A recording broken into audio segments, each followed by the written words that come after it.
Hello, and thank you for rejoining us to learn more about the Sivananda 12. 12 basic Hatha yoga postures from the Sivananda lineage. And as we start to continue to work down the spinal column, we come into the central area of the body, so the heart, the abdomen, and also the sacrum. And this is the area that really charges our energy up into this particular posture.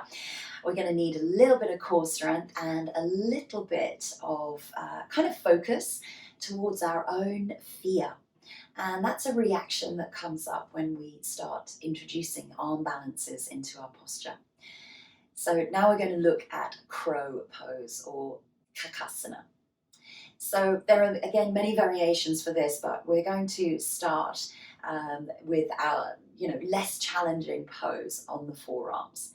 So if you come to kneeling and maybe have some blocks available and also a cushion or a bolster, you can always prepare, that in front of you.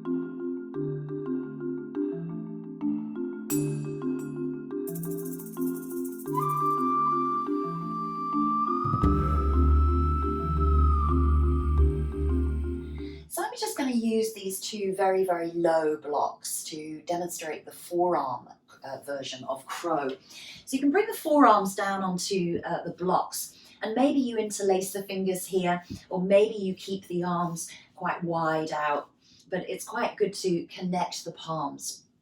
And then just gently lift the hips and start walking yourself in towards your armpits. Now, I actually quite find this pose a little bit more challenging than the original, the arm balance itself.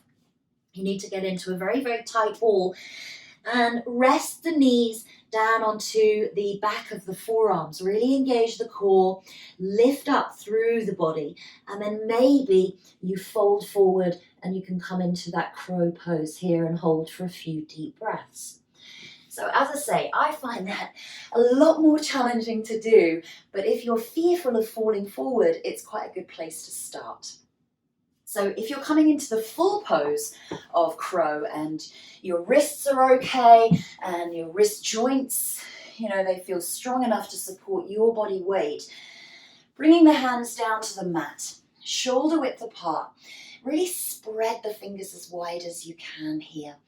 And trying to get that middle finger in line with the outer edge of the mat. Again, come up onto the tiptoes and just walk the feet into the back of the heels.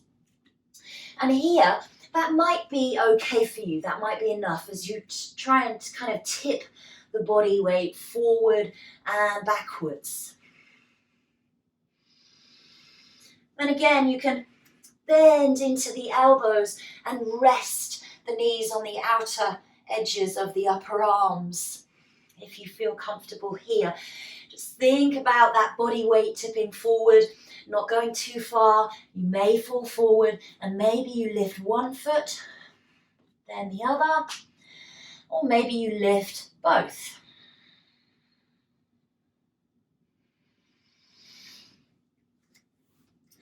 So we're always going to come into a pose as our yoga experience dictates to us, really.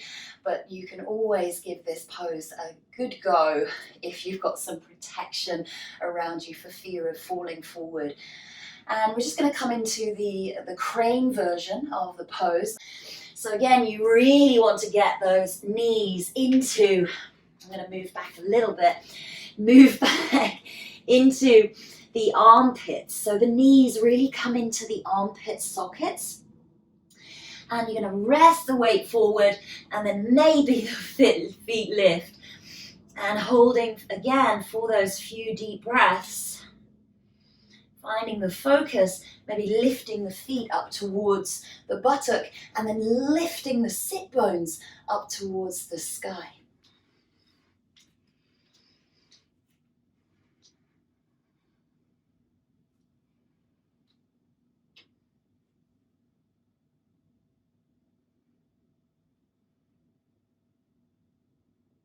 And then once you're ready, just come out of the pose, come off the wrists, and take a deep breath. and circle through the wrists.